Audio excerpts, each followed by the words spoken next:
नमस्कार विद्यार्थी मित्रांनो आपलं सर्वांचं STI RCP या आपल्या ॲप्लिकेशनमध्ये स्वागत. आपण या ठिकाणी MPSC अर्थात राज्य सेवा पूर्व आणि मुख्य परीक्षा याचा संपूर्ण सिलेबस बघतो आहे. त्याचे ई-बुक्स तुम्हाला पुरवतो आहोत, त्याच्या टेस्ट तुम्हाला पुरवतो आहोत आणि सगळे लेक्चर्स प्रत्येक विषयाचे लेक्चर्स आपल्या ॲप्लिकेशनवर या कोर्समध्ये तुमच्यासाठी अवेलेबल आहेत. या ठिकाणी आपलं आजचं लेक्चर जे असणार आहे ते राज्य सेवा मुख्य परीक्षेचे ज्या प्रश्नपत्रिका आहेत त्या संदर्भात आपण जे प्रिव्हियस इयर क्वेश्चन्स त्यांचं ॲनालिसिस करतो आहे त्या संदर्भातलं हे लेक्चर आहे. जो GS पेपर 3 ओके, ज्याला आपण HRD आणि HR असं म्हणत असतो, मानव संसाधन विकास आणि मानवी हक्क, त्या संदर्भातील पार्ट 2 ज्यामध्ये प्रश्न क्रमांक 76 ते 150 आपण डिस्कस करणार आहोत. शेवटपर्यंत या ठिकाणी लेक्चर बघा. तुमच्या लक्षात येईल की GS 3 मध्ये कशा पद्धतीचे प्रश्न येतात. 2019 या वर्षाची ही प्रश्नपत्रिका तुमच्यासाठी असणार आहे. या आधीचा पार्ट 1 जो आहे तो तुम्हाला ॲप्लिकेशनला तुमच्या कोर्समध्ये अपलोड करण्यात आलेला आहे, तिथे जाऊन तुम्ही बघू शकता. चला सुरुवात करूया. 76 नंबरचा प्रश्न, मुलींना अभियांत्रिकी महाविद्यालयामध्ये प्रवेश चाचणीच्या तयारीसाठी टिंबटिंब ही योजना मोफत ऑनलाईन स्रोत उपलब्ध करून देते. अभियांत्रिकी इंजिनिअरिंगसाठी मुलींना प्रवेश घ्यायचा आहे, त्याच्यासाठी कोणते स्रोत आहेत ऑनलाईन? बेटी बचाओ बेटी पढाओ, उडान, महिला सामख्य, सर्व शिक्षा अभियान. जे मोफत स्रोत त्या ठिकाणी अवेलेबल करून दिले जात आहेत, रिसोर्सेस अवेलेबल करून दिले जात आहेत. उत्तर आहे उडान ही योजना. उडान स्कीमबद्दल आणखी माहिती तुम्ही नेटवरून निश्चितपणे घ्या, त्याच्या नोट्स बनवून ठेवा. पुढे राष्ट्रीय शिक्षण दिन हा दरवर्षी टिंबटिंब रोजी साजरा केला जातो. 3 जानेवारी, 5 सप्टेंबर, 15 ऑक्टोबर, 11 नोव्हेंबर.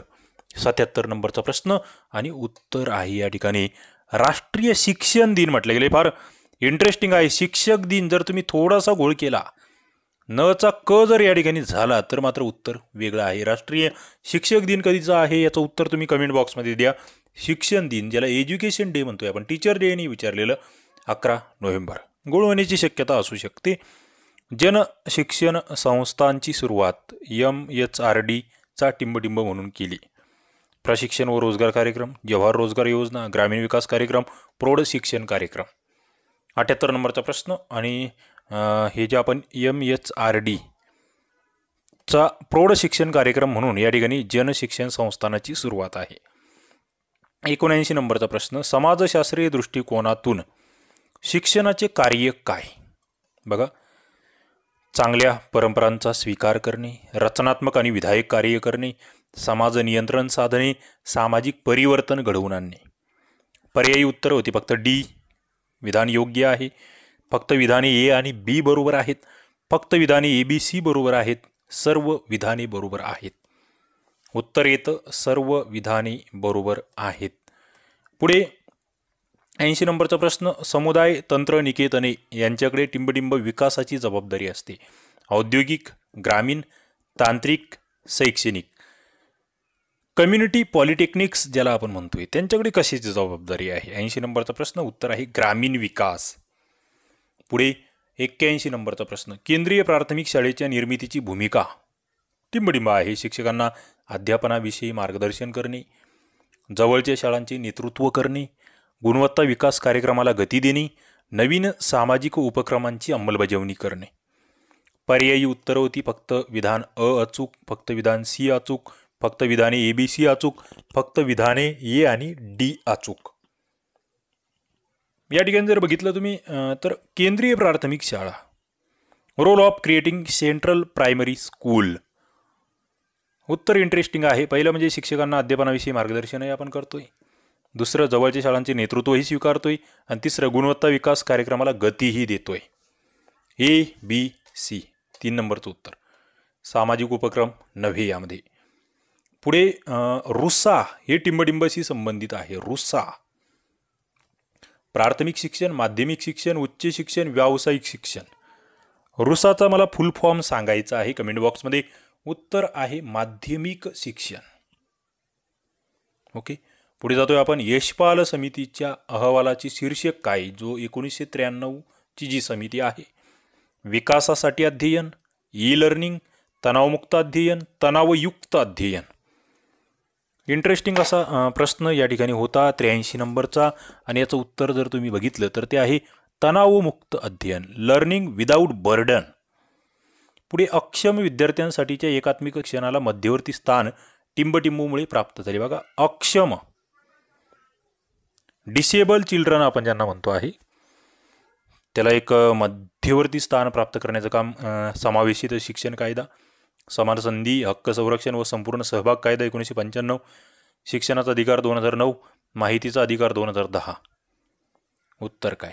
समान संधी हक्क संरक्षण व संपूर्ण सहभाग कायदा 1995.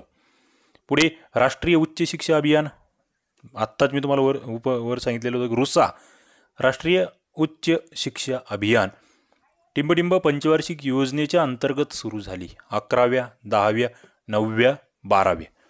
85 नंबरचा प्रश्न आणि उत्तर आहे 12व्या पंचवार्षिक योजनेअंतर्गत. पुढे राममूर्ती समितीने स्त्री शिक्षण विषयक जागृती निर्माण करण्यासाठी कोणत्या साधनाचे महत्त्व स्पष्ट केले? भौतिक साधन, पुस्तके, जनसंपर्क साधने, इलेक्ट्रॉनिक माध्यम साधन.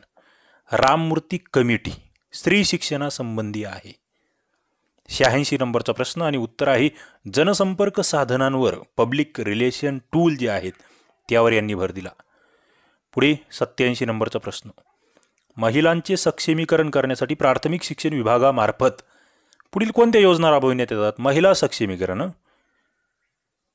इम्प्लिमेंट जे आहे एम्पॉवरमेंट ऑफ वुमेन संदर्भात. पहिल्या मुलींची पटसंख्या वाढवण्यासाठी शिक्षक आणि विस्तार अधिकारी यांना उत्तेजनार्थ पारितोषिक देणे. दुसरं, दुर्बल घटकातील मुलींना शाळेत नियमित येण्यासाठी उपस्थिती भत्ता देणे. त्यानंतर शैक्षणिकदृष्ट्या मागासलेल्या भागात प्राथमिक शाळेतील अनुसूचित जाती जमातीच्या विद्यार्थ्यांना विशेष सुविधा, मोफत गणवेश, लेखन साहित्य पुरविणे. प्राथमिक शाळेमध्ये मुलींच्या स्वच्छतागृहाची सोय करणे. आणि खाली उत्तरे होती मग फक्त ABC, ABCD सर्व. 87 नंबरचा प्रश्न उत्तर जर बघितलं तर वरील सर्वच या ठिकाणी आहे. म्हणजे पारितोषिकही आहे, उपस्थिती भत्ताही आहे, विशेष सुविधाही आहे, गणवेश असेल, लेखन साहित्य, मुलींची स्वच्छतागृह, सगळ्या बाबी महिलांच्या सक्षमीकरणासाठी महत्त्वाच्या. पुढे 88 सर्वांसाठी शिक्षण या चळवळी अंतर्गत शासन कोणते उपक्रम राबवत आहे? बघा, खाली विविध ऑप्शन तुमच्या समोर आहे. 88 नंबरचा प्रश्न आणि उत्तर आहे मग सर्व शिक्षा अभियान, जिल्हा प्राथमिक शिक्षण कार्यक्रम आणि शिक्षण हमी योजना, तीनही याच्यामध्ये अंतर्भूत आहेत. पुढे शिक्षणाचा हक्क टिंबटिंबशी संबंधित आहे. सर्वांना शिक्षण, 0 ते 14 वयोगटातील मुलांना मोफत व सक्तीचे शिक्षण, 6 ते 14 वयोगटातील आणि सर्व मुलींना मोफत व सक्तीचे शिक्षण. पर्यायी उत्तर होते AD, फक्त B, फक्त C आणि ABCD सर्व. 89 नंबरचा प्रश्न या ठिकाणी जर बघितलं कसे संबंधित आहे शिक्षणाचा हक्क, तर हा 6 ते 14 वयोगटातील जे सर्व मुलं आहेत ना त्यांना मोफत आणि सक्तीचं शिक्षण. कलम कोणता आहे मित्रांनो? आपण यावर नक्कीच यापूर्वी सुद्धा चर्चा केलेली आहे. भारतीय घटनेच्या कोणत्या कलमामध्ये शिक्षणाचा हक्क सांगितला आहे निश्चित तुम्ही कमेंट बॉक्समध्ये सांगाल. पुढे अनौपचारिक शिक्षणाचे जाळे म्हणजे काय? मुक्त विद्यापीठ, मुक्त शाळा, पत्राद्वारे अभ्यासक्रम, TV, रेडिओ, ग्रंथालय, मासिके, कृषी कामगारांसाठीचे विशेष कार्यक्रम, कामगार शिक्षण, यात्रा, उत्सव, सामाजिक कल्याणकारी कार्यक्रम, विशेष संस्था जसे युवक मंडळ, केंद्रीय महिला कल्याणकारी परिषद. आणि मग खाली तुम्हाला दिलं होतं ABC, AB, ABCD आणि BC. 90 नंबरचा प्रश्न उत्तर येतं आहे सर्वच योग्य आहे. वरील पुन्हा सगळी साधनं वाचून घ्या. अनौपचारिक शिक्षणामध्ये यांचा त्या ठिकाणी फार मोठा वाटा आहे, किंवा यालाच आपण अनौपचारिक शिक्षणाचं नेटवर्क म्हणू शकतो, नॉन फॉर्मल सिस्टीम ऑफ एज्युकेशनचं. पुढचा प्रश्न आहे 91 नंबरचा. शिक्षणातील वंचित घटकांमध्ये यांचा समावेश होतो. अल्पसंख्याक मुले, शारीरिक अपंग मुले, SC ST जमातीची मुले म्हणूया, स्थलांतरितांची मुले. आणि खाली मग ऑप्शन आहे ABC, BCD, ABD, EBCD. 91 नंबरचा प्रश्न इथे जर तुम्ही बघितलं तर तुमच्या लक्षात येईल की शिक्षणातील वंचित घटक अल्पसंख्याक यस, शारीरिक अपंग यस, SC ST यस, स्थलांतरित यस, चारही आहेत. उत्तर येते 4. पुढे 92 नंबरचा प्रश्न अध्यापनाच्या तंत्रविज्ञानानुसार अध्यापनाच्या क्रमागत 3 पायऱ्या कोणत्या? बघा, तंत्रविज्ञान sequential steps of teaching as per technology of teaching काय आहे? खाली 3 प्रोसेस तुम्हाला दर्शविलेल्या आहेत. प्रारंभिक वर्तन सगळ्यात आधी येणार, दुसरं अध्यापन अध्ययन प्रक्रिया येणार आणि नंतर अंतिम वर्तन येणार.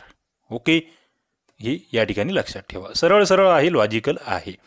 पुढे जातोय मी. राष्ट्रीय रोजगार क्षमता वृद्धी अभियान जे आहे, ज्याला आपण नीम असं म्हणतो, नॅशनल एम्प्लॉयबिलिटी एन्हान्समेंट मिशन, त्याची स्थापना कधी झाली? 17/14/1999. उत्तर आहे 2017 या नीमची स्थापना आहे. पुढे व्यावसायिक उत्कृष्टतेवर परिणाम करणारे घटक कोणते? बघा, प्रोफेशनल एक्सलन्स असं आपण त्याला म्हणतो. Elements affecting on professional excellence. मानवी संपत्तीची गुणवत्ता, व्यावसायिक प्रशिक्षण, व्यावसायिक क्षमता, एकूण लोकसंख्या. AB, ABC, AD आणि B. 94चं उत्तर काय आहे? उत्तर आहे ABC. मानवी संपत्तीची गुणवत्ता, क्वालिटी ऑफ ह्युमन रिसोर्स, व्यावसायिक प्रशिक्षण, प्रोफेशनल ट्रेनिंग, व्यावसायिक क्षमता, प्रोफेशनल कॅपेबिलिटीज. तीनही गोष्टी. लोकसंख्येचा काही संबंध नाही आहे. पुढे 95 नंबरचा प्रश्न. राजर्षी छत्रपती शाहू महाराज शुल्क शिष्यवृत्ती योजना कोणत्या अभ्यासक्रमांना प्रवेश घेण्यासाठी दिली जाते? शैक्षणिक, व्यावसायिक, PhD, परदेशी. हा प्रश्न कॅन्सल करावा लागलेला होता, कारण की यामध्ये एकापेक्षा अधिकांचा समावेश आपल्याला दिसतो आहे प्रश्न वाचता क्षणी. पुढे आपण जातोय. खालीलपैकी कोणते विधान बरोबर आहे? अशा स्वरूपाचा हा प्रश्न आहे. विधान होते, भारतीय राज्यघटनेने धार्मिक, भाषिक आणि वांशिक या 3 प्रकारच्या अल्पसंख्याकांची व्याख्या दिली आहे. अल्पसंख्याकांसाठी राष्ट्रीय आयोग 1991 मध्ये स्थापन झाला. अल्पसंख्याकांच्या स्थितीचे मूल्यमापन करण्यासाठी भारत सरकारने 2005 मध्ये 9 सदस्यांच्या सच्चर समितीची नेमणूक केली होती. यापैकी एकही नाही. 96 नंबरचा प्रश्न. काय बरोबर आहे? अशा स्वरूपाचा हा प्रश्न इथे आहे आणि याचं उत्तर 96चं 4 दिलेलं आहे. ओके, आता इथे जर बघितलं तुम्ही, पहिलं विधान तुम्हाला दिसतंय, राज्यघटनेने यांच्या व्याख्या नाही केलेल्या, हे लक्षात घ्या. अल्पसंख्याकांसाठीचा राष्ट्रीय आयोग कधीचा आहे मला नक्कीच कमेंट बॉक्समध्ये सांगा. सच्चर समिती कधीची आहे कमेंट बॉक्समध्ये सांगा. पुढे जातोय मी. 97 नंबरचा प्रश्न. खालीलपैकी कोणते विधान बरोबर नाही? प्रादेशिक सहकार्यासाठी दक्षिण आशियाई संघटना, जिला आपण सार्क म्हणतोय, तिची स्थापना 8 डिसेंबर 1985 रोजी झाली. सार्कच्या सचिवालयाची स्थापना काठमांडू येथे 17 जानेवारी 86 रोजी झाली. सार्कचा उद्देश काय आहे? दक्षिण आशियातील लोकांचे कल्याण करणे आणि त्यांच्या जीवनाचा दर्जा उंचावणे. आणि पुढे सार्कचे वर्तमान महासचिव जून 2019 या ठिकाणी सांगितले होते अमजद हुसेन बी सियाल. काय बरोबर नाही? 97 नंबरचा प्रश्न. या ठिकाणी जर बघितलं तुम्ही तर उत्तर इथे सार्कची स्थापना 8 डिसेंबर 1985 बरोबर आहे. मात्र सचिवालयाची स्थापना या ठिकाणी चुकती आहे. सचिवालय काठमांडूला आहे बरोबर, मात्र स्थापना कधीची एकदा चेक करा. उद्देश बरोबर आहे. आशिया, दक्षिण आशियातील लोकांचे जीवन उंचावायचे आहे, त्यांचं कल्याण करायचं आहे. आणि ते तेव्हाचे महासचिव बरोबर होते. सध्या कोण आहेत तेच आहेत का? सियाल हे एकदा चेक करा. पुढे जातोय. खालीलपैकी कोणता किंवा कोणते बालकांचे हक्क घटनात्मक आहेत? बघा, वयवर्षे 6 ते 14 वयोगटातील सर्व बालकांना मोफत आणि सक्तीचे शिक्षण देण्याची तरतूद राज्य करील. 6 ते 14 वयोगटातील प्रत्येक बालकास प्राथमिक शिक्षण पूर्ण होईपर्यंत नजीकच्या परिसरातील शाळेत मोफत आणि सक्तीचे शिक्षण मिळविण्याचा हक्क आहे. 14 वर्षाखालील कोणत्याही बालकाला कोणत्याही कारखान्यात, खाणीत किंवा इतर कोणत्याही धोकादायक कामाच्या ठिकाणी कामावर ठेवता येणार नाही. घटनात्मक काय आहे? ए, BC, AC, वरील सर्व. 98 नंबरचा प्रश्न. इथे जर बघितलं, पहिलं 6 ते 14 वयोगटातील बालक राज्य ती तरतूद करेल, बरोबर आहे. दुसरं विधान मात्र चूक होतं. तिसरं ही चूक बरोबर आहे, कारण की 14 वर्षाखालील बालकांना कारखान्यात, ते कलम तुम्ही मला निश्चित सांगू शकता, बालमजुरी विरोधातील कलम. याचं उत्तर या ठिकाणी 98चं होतं. ए आणि C, 3 नंबरचं उत्तर. पुढे जातोय. 99 नंबरचा प्रश्न. जोड्या लावा. मानवी हक्क आणि राज्यनीतीची मार्गदर्शक तत्वे. अनुच्छेद तुम्हाला कोणत्या कलमामध्ये कोणत्या तत्वाचा उल्लेख आहे हे ओळखायचे. काम करण्याचा अधिकार, समान कामासाठी समान वेतन, किमान राहणीमानाचा अधिकार, उद्योगांच्या व्यवस्थापनामध्ये कामगारांचा सहभाग. 99 नंबरचा प्रश्न तुम्हाला जोड्या लावायचे आहे. खाली तुमच्यासमोर ऑप्शन आहेत. या ठिकाणी जर तुम्ही बघितलं तर तुमच्या लक्षात येईल, काम करण्याचा हक्क कुठे आहे? अनुच्छेद 41 मध्ये आहे. समान कामासाठी समान वेतन जर बघितलं तर ते कलम 39 मध्ये आहे. बघा, समान कामासाठी समान वेतन लक्षात ठेवायचे. आता किमान राहणीमानाचा अधिकार कलम 47 मध्ये आणि उद्योगाच्या व्यवस्थापनामध्ये सहभाग 43 हे एक नव्याने अंतर्भूत केलेलं कलम आहे, हेही तुम्हाला माहीत असलं पाहिजे. म्हणजे फायनल उत्तर येतं आहे आमचं 2 नंबरचं. पुढे 100 नंबरचा प्रश्न, जोड्या लावा मानवी हक्काचा जागतिक जाहीरनामा, universal declaration of human rights आपण ज्याला म्हणतोय. त्यामध्ये आहे राष्ट्रीयतेचा अधिकार, संपत्तीचा अधिकार, काम करण्याचा अधिकार, विश्रांतीचा अधिकार. आणि पुढे कलम दिलेली होती. नक्कीच मला वाटतं मानवी हक्काच्या जाहीरनाम्यामधील कलम आहेत, मात्र हे आपल्या भारतीय राज्यघटनेतील नव्हे. मग या ठिकाणी तुम्हाला उत्तरापर्यंत पोहोचायचं आहे. बघा, राष्ट्रीयतेचा अधिकार जर बघितला इथे तर कलम 15 मध्ये या UDHR मध्ये दिलेला आहे. पुढे संपत्तीचा अधिकार कलम 17 मध्ये आहे, काम करण्याचा अधिकार कलम 23 मध्ये आहे आणि विश्रांतीचा अधिकार कलम 24 मध्ये आहे. काय उत्तर येतं आहे 2 100चं. मानवी हक्काच्या जाहीरनाम्यातील कलम तुम्हाला लक्षात ठेवायचे आहेत. पुढे मानवी विकास निर्देशांक 2018चा अहवाल या ठिकाणी होता, त्या संदर्भात हा प्रश्न विचारलेला आहे. 100 नंबरचा 101 नंबरचा प्रश्न. काय म्हटलं आहे बघा, हा अहवाल जो आहे निर्देशांक आयुर्मान, शिक्षण आणि उत्पन्न यांची याच्यामध्ये आकडेवारी असते. 18ला भारत 130वा आहे. क्रमवारीमध्ये आघाडीवर कोण तेव्हाचं तर नेदरलँड, सिंगापूर, स्वीडन, हाँगकाँग आणि आईसलँड. आणि सर्वात कमी गुणांमध्ये Niger, the central African Republic, दक्षिण सुदान, चाड आणि बुरुंडी. आणि या ठिकाणी विचारलं होतं खाली काय योग्य आहे, वरील सर्व योग्य. त्यावेळेसचा हा निर्देशांक आहे. तुम्हाला लेटेस्ट जो HDI आहे रिपोर्ट तो बघावा लागेल. आता सध्याच्या रिपोर्टनुसार भारत कितव्या स्थानावर आहे, भारताची या ठिकाणी प्रगतीवती आहे की अधोगतीवती आहे याची तुलना तुम्हाला माहीत असली पाहिजे. कलम प्रश्न 102, योग्य कथन ओळखा. आफ्रिकन एकता संघटनेची स्थापना 25 मे 1963ला आदिब आबाबा येथे झाली. डर्बन शिखर परिषद 2002 मध्ये आफ्रिकन युनियनचा प्रारंभ झाला आणि आफ्रिकन युनियनच्या राष्ट्रप्रमुखांची पहिली सभा जाहीर करण्यात आली. आर्थिक, सामाजिक व सांस्कृतिक परिषद आणि the court of justice he African युनियनचे अंग आहेत. बघा, प्रश्न हटके आहे, वेगळा आहे. खाली पर्यायी उत्तर होती AB, BC, AC आणि वरील सर्व. 102 नंबरचा प्रश्न या ठिकाणी जर तुम्ही बघितलं तर उत्तर होतं वरील सर्व. म्हणजे तुम्हाला आफ्रिकन एकता संघटनेबद्दल माहीत असलं पाहिजे, आफ्रिकन युनियनबद्दल माहीत असलं पाहिजे, त्यांच्या अंगाबद्दल सुद्धा माहीत असलं पाहिजे. पुढे आफ्रिकी एकता संघटनाच्या प्रमुख उद्दिष्टांपैकी कोणती एक उद्दिष्ट नाही. बघा, आफ्रिकी एकता संघटन यावर तुम्हाला आता सर्चिंग करायची आहे. ऑर्गनायझेशन ऑफ आफ्रिकन युनिटी यावरचे मुद्दे तुम्ही नोट डाऊन करून घ्या. कोणते उद्दिष्ट नाही. पहिलं, आफ्रिकी देशामधील वसाहतवाद समाप्त करणे, आफ्रिकी देशामध्ये ऐक्य आणि अखंडतेला प्रोत्साहन देणे, आफ्रिकन देशांच्या आर्थिक, बौद्धिक, सामाजिक प्रगतीमध्ये सहयोग देणे, मध्य आफ्रिकी संयुक्त बाजार स्थापित करणे. 103 नंबरचा प्रश्न इथे जर बघितलं तर उद्दिष्ट कोणतं नाही, शेवटचं उद्दिष्ट नव्हतं. म्हणजे वसाहतवादाची समाप्ती आहे, अखंडता, एकता आहे, प्रगतीमध्ये सहयोग आहे, हे माहीत असलं पाहिजे. पुढे जातोय आपण, अयोग्य कथन ओळखा. पहिलं, संयुक्त राष्ट्राच्या महासभेद्वारे नागरी आणि राजकीय अधिकारांचा आंतरराष्ट्रीय करार 16 डिसेंबर 1966ला स्वीकारला गेला. दुसरं, नागरी आणि राजकीय अधिकारांचा आंतरराष्ट्रीय कराराची मृत्यूदंड रद्द करण्याचे ध्येय महासभेने डिसेंबर 1991 मध्ये स्वीकारले. तिसरं, नागरी व राजकीय अधिकारांचा आंतरराष्ट्रीय करारामध्ये जगण्याचा अधिकार, धार्मिक स्वातंत्र्य आणि कायद्यासमोर समानता यांचा समावेश होतो. बघा, काय काय आहे तुम्हाला जे आंतरराष्ट्रीय करार आहे युनोचे त्या संदर्भातले हे विधानं या ठिकाणी होती किंवा कथनं होते आणि खाली होतं मग AB, BACA. 104 नंबरचा प्रश्न या ठिकाणी उत्तर बघितलं मित्रांनो तर ते येतं आहे 2 अर्थात B.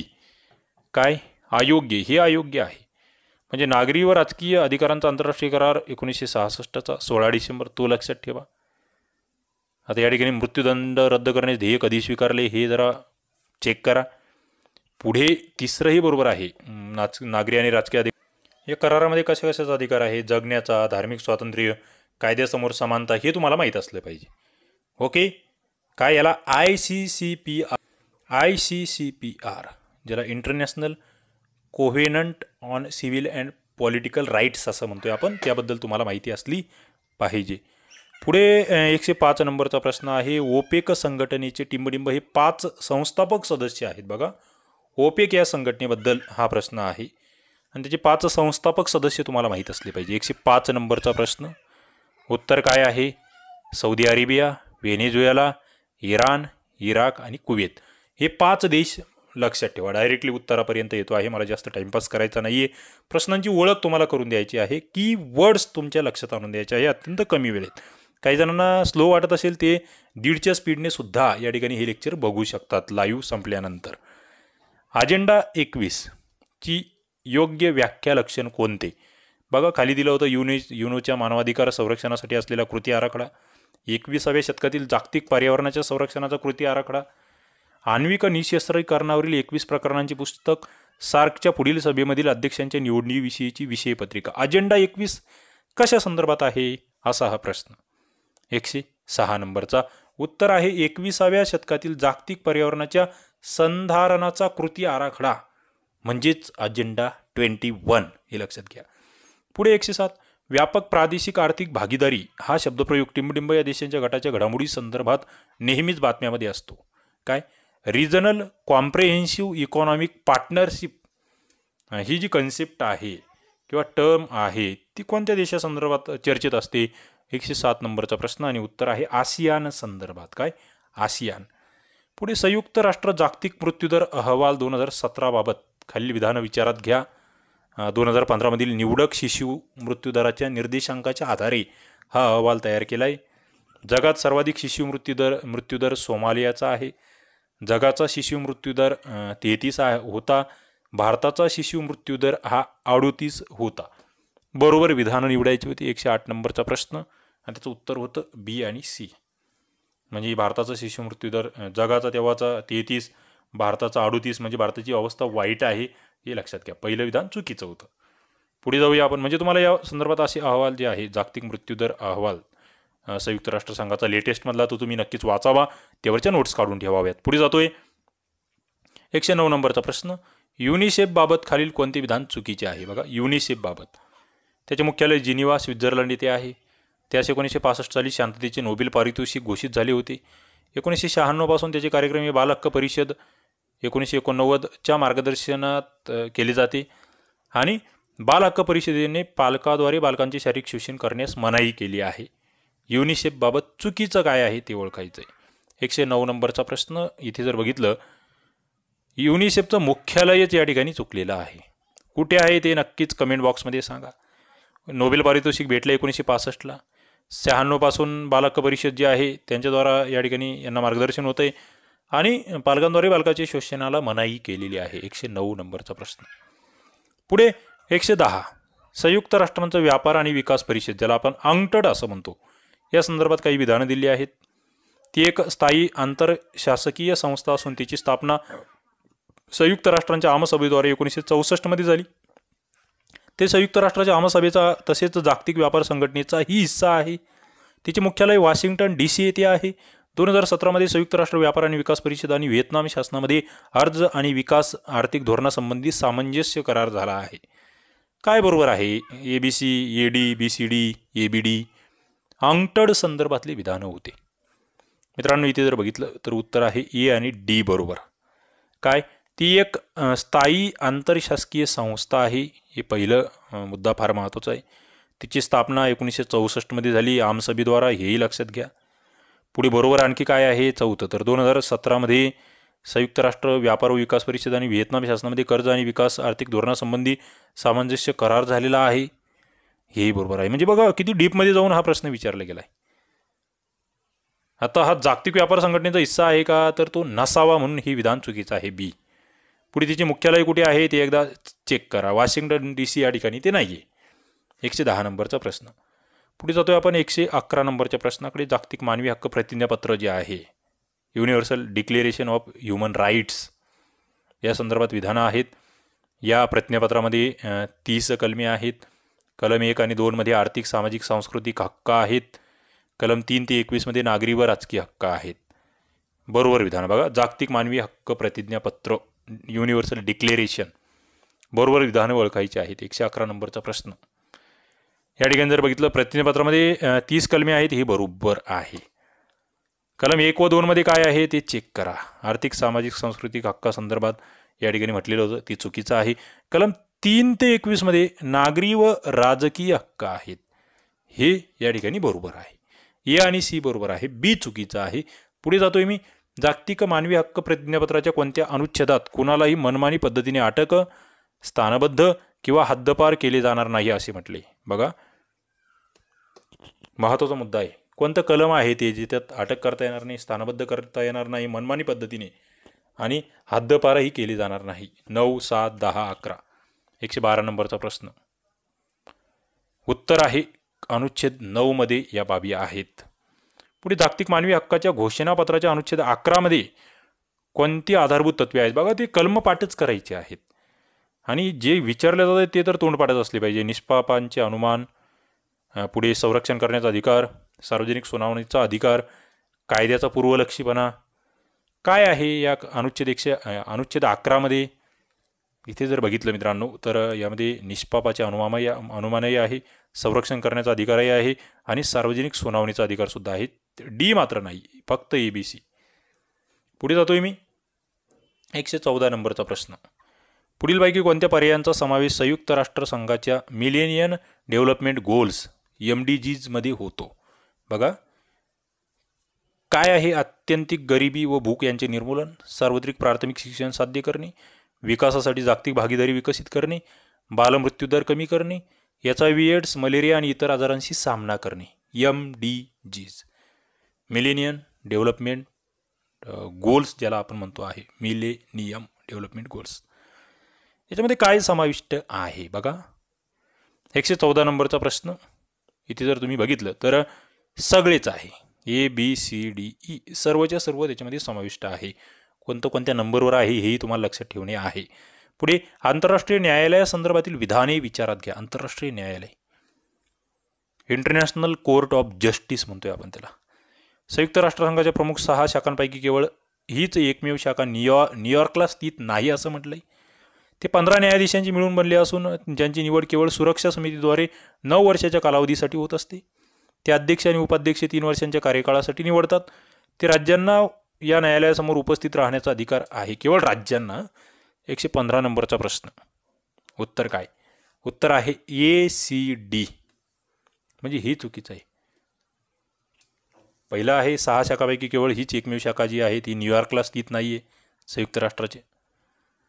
आता इथे जे आहे त्यांचा कालावधी जो आहे तो 9 वर्ष आहे का? ती 15 न्यायाधीशांची आहे का? त्यांची निवड केवळ सुरक्षा समितीद्वारेच होते का? यावर पुन्हा एकदा याचा अभ्यास करा. हे विधान का चुकलंय ते मला सांगा. ओके, पुढे आपण जातो आहे. ते अध्यक्ष आणि उपाध्यक्ष 3 वर्षाच्या कार्यकाळासाठी निवडतात, हे बरोबर आहे. केवळ राज्यांना न्यायालयाच्या समोर उपस्थित राहण्याचा अधिकार आहे, हेही बरोबर आहे. उत्तर ACD. पुढे युरोपियन युनियन बाबत खालील विधाने विचारात घ्या. बघा, युरोपियन युनियन तो एक राजकीय आणि आर्थिक संघ आहे. त्याची औपचारिक स्थापना मॅस्ट्रीच्या कराराद्वारे झालेली आहे. 2007 साली ऑस्ट्रिया आणि स्वीडन युरोपियन युनियनचे सभासद झाले. 2012 साली युरोपियन युनियनने शांततेचे नोबेल पारितोषिक प्राप्त केले. बघा, युरोपियन युनियन या ठिकाणी काय बरोबर आहे? तर इथे पहिलं बरोबर आहे, राजकीय आणि आर्थिक संघ. दुसरं, त्याची औपचारिक स्थापना मॅस्ट्रीच कराराद्वारे झाली आहे. तिसरं मात्र बरोबर नाही आहे. युरोपियन युनियनचे सभासद जे आहेत त्याबद्दल तुम्हाला अधिक माहिती या ठिकाणी काढणं गरजेचे आहे. आणि पुढे नोबेल पारितोषिक आहे शांततेचे 2012 मध्ये, हे मात्र तुम्हाला माहीत असावं. उत्तर आहे 116चं 3. पुढे जातोय मी. पुढीलपैकी कोणता जाहीरनामा लोकशाही, विकास, मानवाधिकारांची प्रतिष्ठा आणि मूलभूत स्वातंत्र्य यांच्यातील दुवे प्रस्थापित होण्यामध्ये मैलाचा दगड ठरला?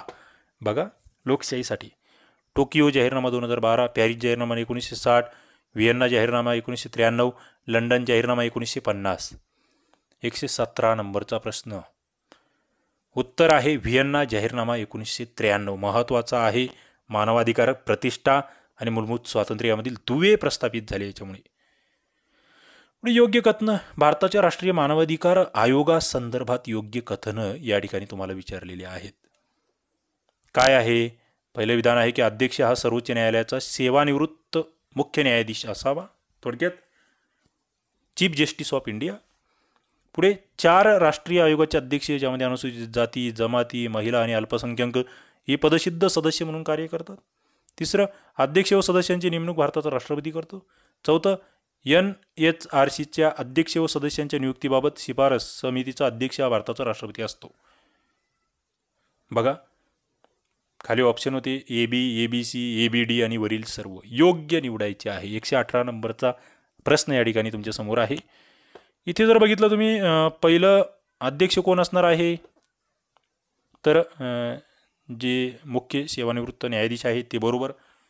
त्यानंतर हे जे 4 आयोग आहे SC, ST, महिला, अल्पसंख्याक यांचे अध्यक्ष पदसिद्ध सदस्य असणार आहे, हेही बरोबर आहे. या आयोगाच्या अध्यक्षाची आणि सदस्याची नेमणूक राष्ट्रपती करतात, हेही बरोबर आहे. मात्र इथे जर बघितलं तुम्ही NRCचा अध्यक्ष आणि सदस्यांच्या नियुक्तीबाबत शिफारस समितीचा अध्यक्ष राष्ट्रपती असतो, हे मात्र चुकीचं आहे. शिफारस समितीचा अध्यक्ष याबद्दलचं विधान चुकीचं आहे. ABC बरोबर. पुढे 119 नंबरचा प्रश्न, राष्ट्रीय मानवाधिकार आयोगाच्या कार्याबाबत कोणते विधान बरोबर आहे? बघा कार्य काय आहे. National human right commission NHRC.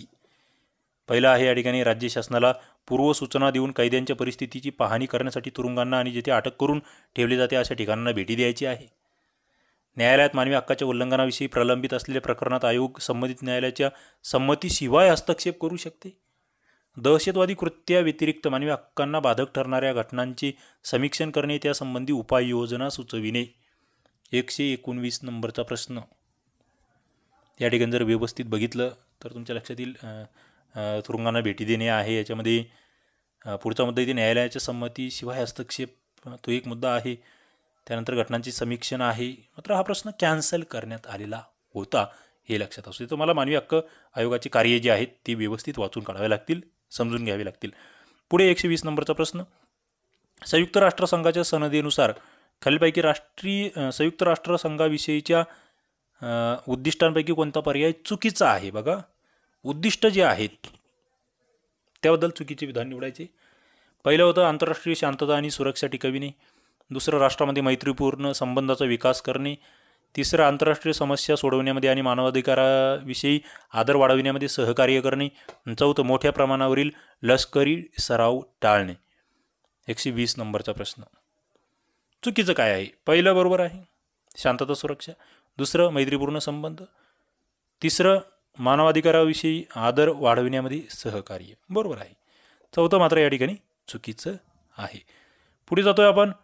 Age care India ACIची स्थापना 1980 मध्ये टिंबटिंब यांना संस्थापक मदत व सेवा देण्याच्या ध्येय व उद्देशाने केली. एज केअर इंडिया कशासाठी स्थापना झाली 1980 मध्ये? 6 ते 14 वयोगटातील मुले, 6 पेक्षा कमी वयाची मुले, 50 वर्षे वयावरील वृद्ध पुरुष महिला, 65 वर्षे वयावरील वृद्ध पुरुष महिला. 121 नंबरचा प्रश्न आणि उत्तर आहे 50 वर्षे वयावरील वृद्ध पुरुष महिला. पुढे जातोय आपण. 122 नंबरचा प्रश्न, वयस्क व्यक्तींची स्थिती सुधारण्यासाठी शासनाने खालीलपैकी कोणत्या योजना तरतुदी केल्या होत्या? केंद्र शासनाची आरोग्य योजना, इंदिरा गांधी राष्ट्रीय वयस्क निवृत्तीवेतन योजना, राष्ट्रीय निवृत्तीवेतन योजना, वयस्कांच्या आरोग्य देखभालीसाठी राष्ट्रीय कार्यक्रम. बघा कोणत्या तरतुदी आहेत ज्या प्रोव्हिजन्स म्हणून आपण एज पर्सनसाठी केलेल्या आहेत. 122 नंबरचा प्रश्न. इथे जर बघितलं तुम्ही तर तुमच्या लक्षात येईल की इंदिरा गांधी राष्ट्रीय वयस्क निवृत्तीवेतन योजना याच्यामध्ये आहे, स्पेशल वयस्कांसाठी आहे ना. पहिल्यामध्ये ते दिसत नाही तुम्हाला. राष्ट्रीय निवृत्तीवेतन योजना सुद्धा याच्यात नाही येत. वयस्कांच्या आरोग्य देखभालीसाठी राष्ट्रीय कार्यक्रम B आणि D. 122चं उत्तर जर बघितलं या ठिकाणी 4 येत आहे. पुढे जातोय आपण. बधिरांसाठी अखिल भारतीय क्रीडा परिषद ज्याला आपण म्हणतो आहे AISCO याची स्थापना कधी झाली? 1950, 59, 62, 65. 123 नंबरचा प्रश्न. उत्तर आहे 1965. पुढे भारतीय घटनेच्या 330 कलमाखाली अनुसूचित जाती जमातींसाठी कोणत्या गृहात राजकीय आरक्षण दिले आहे? बघा अनुसूचित जाती जमातीसाठी लोकसभा, राज्यसभा, विधानसभा, विधान परिषद. 124 नंबरचा प्रश्न. राजकीय आरक्षण म्हटले गेले, कुठे दिलेलं आहे हे? राज्यघटनेचं कलम 330 आहे. कलम 330 सुद्धा फार महत्त्वाचं आहे, कारण ते कलमानुसार कोणासाठी आरक्षण आहे हा महत्त्वाचा मुद्दा आहे. आणि उत्तर बघितलं तर ते आहे फक्त लोकसभेत आहे या कलमाखाली. 4 नंबरचं ऑप्शन. पुढे खालीलपैकी कोणते लाभ कामगार राज्य विमा कायदा 1948 खाली मिळतात? आजारपण लाभ, मातृत्व लाभ, अक्षमता लाभ, अवलंबित्व लाभ, कामगार आणि त्याच्यावर अवलंबून असणाऱ्यांसाठी वैद्यकीय लाभ, अंत्यसंस्कार लाभ. 125 नंबरचा प्रश्न या ठिकाणी तुम्ही बघता आहात. याचं उत्तर जर बघितलं तर वरील सर्वच लाभ आहे. आजारपण, मातृत्व, अक्षमता, अवलंबित्व, वैद्यकीय, अंत्यसंस्कार सगळेच. पुढे 126 नंबरचा प्रश्न, जोड्या लावा. राष्ट्रीय प्रन्यास, पुनर्वसन परिषद, राष्ट्रीय अपंगवित्त महामंडळ आणि सर्वोच्च स्तरावरील राष्ट्रीय संस्था. दिव्यांगांसाठी PWD साठी सरकारी उपाय आणि त्यांचे उद्देश या ठिकाणी आहेत. बघूया आपण कशाचा काय उद्देश असू शकतो. तुम्हाला पाहिल्याबरोबर त्या ठिकाणी लक्षात आलं पाहिजे. 126 नंबरचा प्रश्न इथे जर बघितलं तुम्ही तर राष्ट्रीय प्रन्यास जो अक्षम व्यक्तींना सक्षम करणे आणि अधिकार देणे या संदर्भात कार्य करतो आहे. पुढे पुनर्वसन परिषद जी प्रशिक्षण, पुनर्वसने, धोरणे, कार्यक्रम आणि विशेष शिक्षण याचं विनियमन करते आहे. त्यानंतर राष्ट्रीय अपंग वित्त व विकास महामंडळ अपंगाच्या आर्थिक विकासासाठी पतसुविधा देते. बघा त्याच्यात बरेचसे शब्द साम्यसुद्धा आहे. आणि सर्वोच्च स्तरावरील राष्ट्रीय संस्था जी आहे ती अक्षम लोकसंख्येच्या बहुआयामी समस्येवर काम करते आहे. बहुआयामी समस्या, उत्तर 3 नंबरचं येत आहे. पुढे 127 नंबरचा प्रश्न, खालील विधानांपैकी कोणते विधान योग्य आहे. यांत्रिक पर्यावरणामध्ये यंत्रांचा विकास आणि परिणामस्वरूप औद्योगिक प्रक्रियांचा अंतर्भाव होतो. दुसरं, असमाधानकारक यांत्रिक पर्यावरण औद्योगिक थकवा, कंटाळवाणेपणा, वैफल्य, अपघात अशा प्रश्नांना जन्माला घालते. इंटरेस्टिंग मुद्दे आहे. यांत्रिक पर्यावरण त्या संदर्भातला हा प्रश्न आहे 127 नंबरचा. इथे जर बघितलं तुम्ही यांत्रिक पर्यावरण, यंत्राचा विकास आणि परिणामस्वरूप औद्योगिक प्रक्रियांचा अंतर्भाव आहे. याच बरोबर असमाधानकारक जर हे पर्यावरण असेल तरी ते औद्योगिक थकवा, कंटाळवाणेपणा बरोबर आहे. ए आणि बी योग्य. 128 नंबरचा प्रश्न, शारीरिक अवयवांना आवश्यक ती शक्ती प्रदान करण्याच्या दृष्टीने योग्य ती व्यवस्था करावी लागते. या क्रियेला टिंबटिंब म्हणतात. मानसिक पुनर्वसन, सामाजिक पुनर्वसन, आत्मिक पुनर्वसन, वैद्यकीय पुनर्वसन. शारीरिक अवयवांना आवश्यक ती शक्ती प्रदान करण्याच्या दृष्टीने जी व्यवस्था आहे त्याला काय म्हटले जाते. 128 नंबरचा प्रश्न इंटरेस्टिंग आहे. त्याला वैद्यकीय पुनर्वसन असं म्हटले जाते.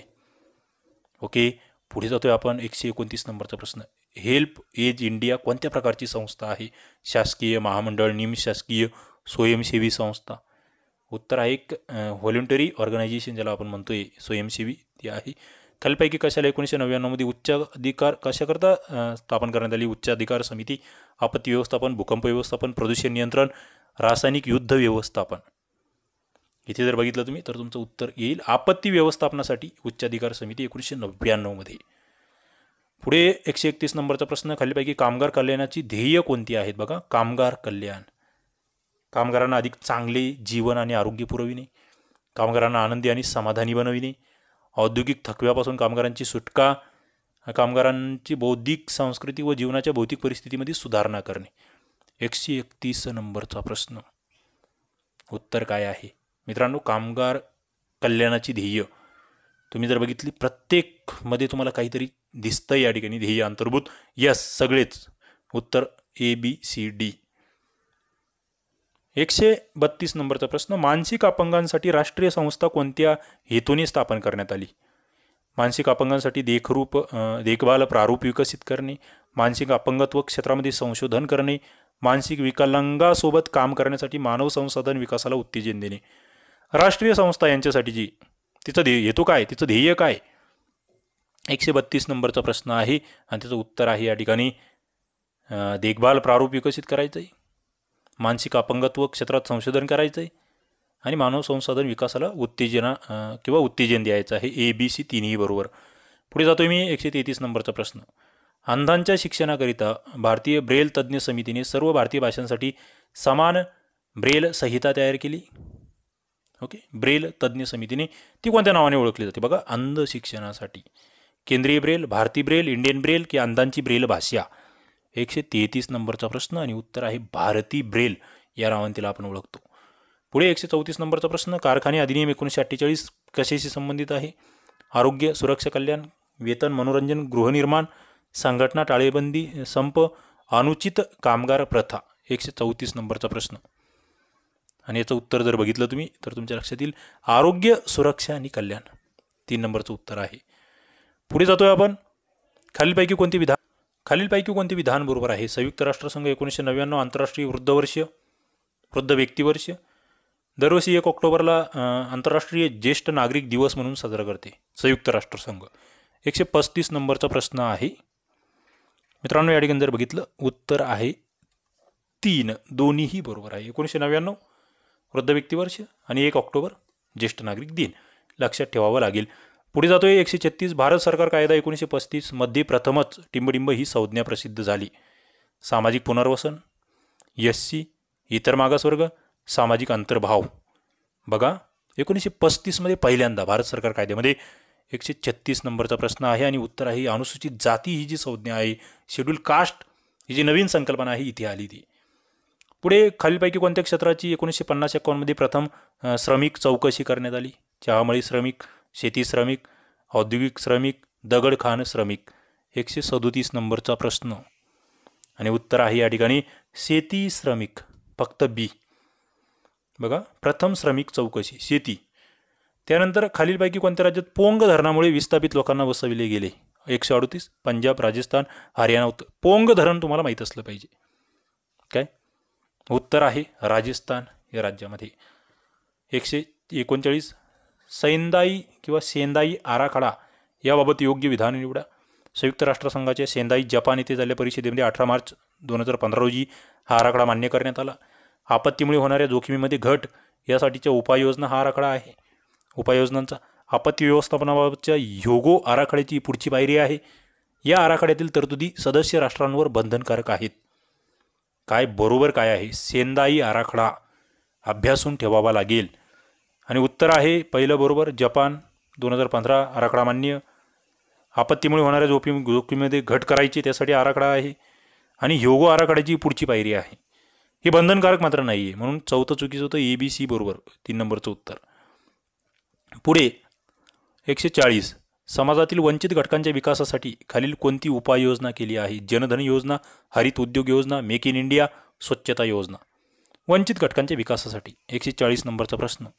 उत्तर आहे जनधन योजनाही त्यासाठीच आहे, हरित गृह योजनाही त्यासाठीच आहे आणि स्वच्छता योजनासुद्धा त्यासाठीच आहे. मेक इन इंडिया त्यामध्ये अंतर्भूत नाही आहे.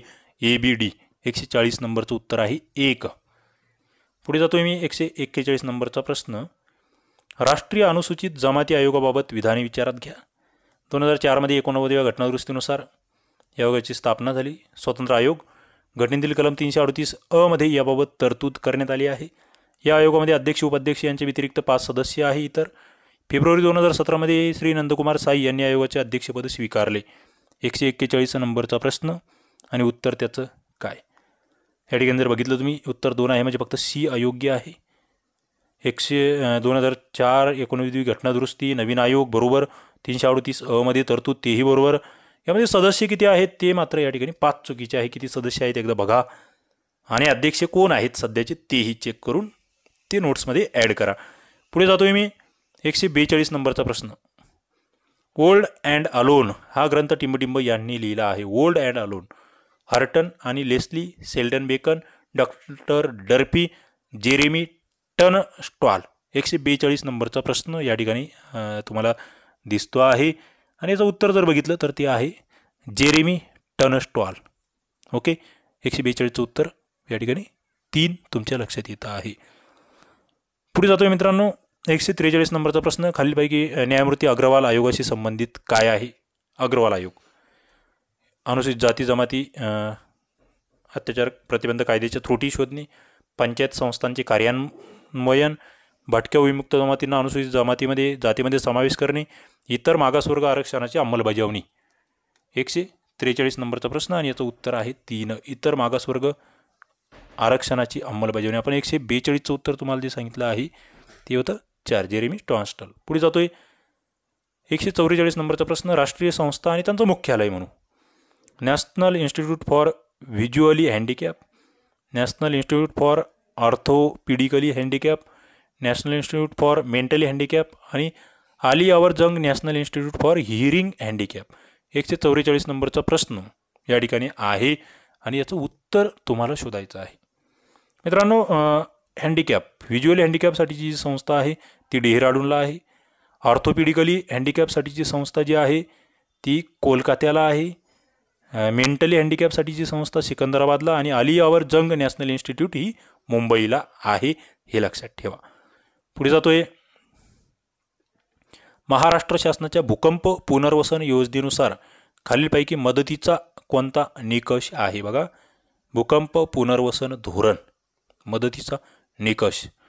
या ठिकाणी तुम्हाला पहिलं जर बघितलं, अशी खेडी की जेथे 70% जास्त घरांची वर्ग 4-5 हानी झाली आहे ती नवीन जागेवर स्थापित करणे व नवीन बांधकाम करणे.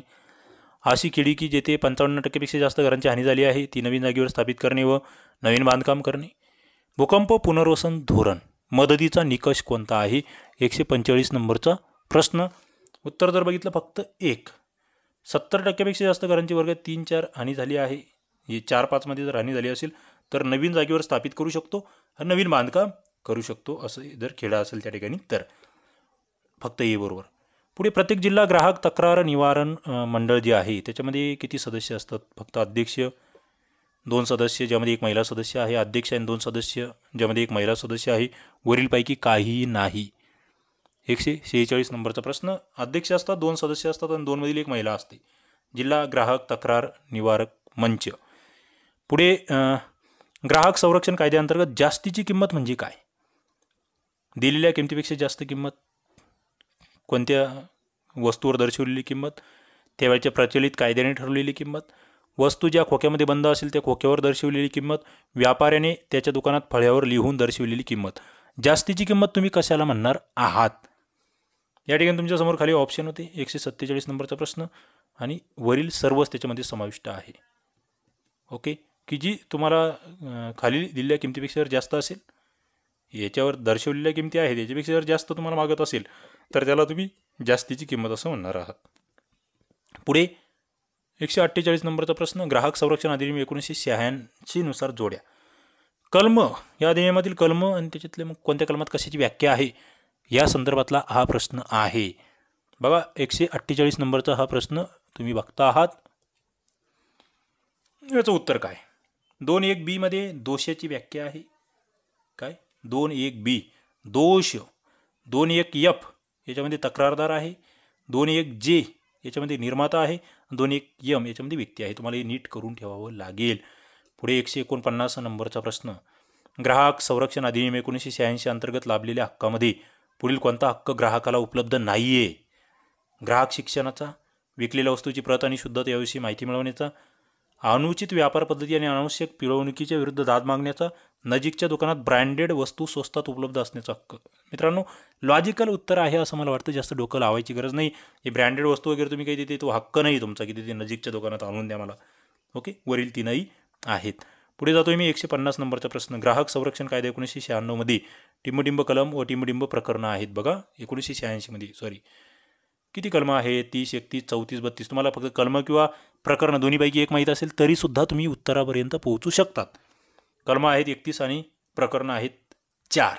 ओके मित्रांनो, HRD HR याचे आपण 150 प्रश्न बघितले आहे. निश्चित तुम्हाला हा व्हिडिओ आवडला असेल, लाईक करा, आपल्या मित्रांना शेअर करा, चॅनलला सबस्क्राईब करा. मी जास्त डीपमध्ये घुसत नाही, खूप जास्त स्पष्टीकरण देत नाही, कारण खूप सारे प्रश्न खूप कमी वेळेमध्ये तुम्हाला बघायचे आहेत. कारण की हे फक्त एका वर्षाचं नाही, हे सगळ्या वर्षांचं मुख्यचं जे काही पेपर आहेत GS 1, 2, 3, 4 भाषेचे पेपर, इंग्लिश, मराठी, ते सगळं आपण या ठिकाणी बघतोय. चला इथे थांबूया. धन्यवाद.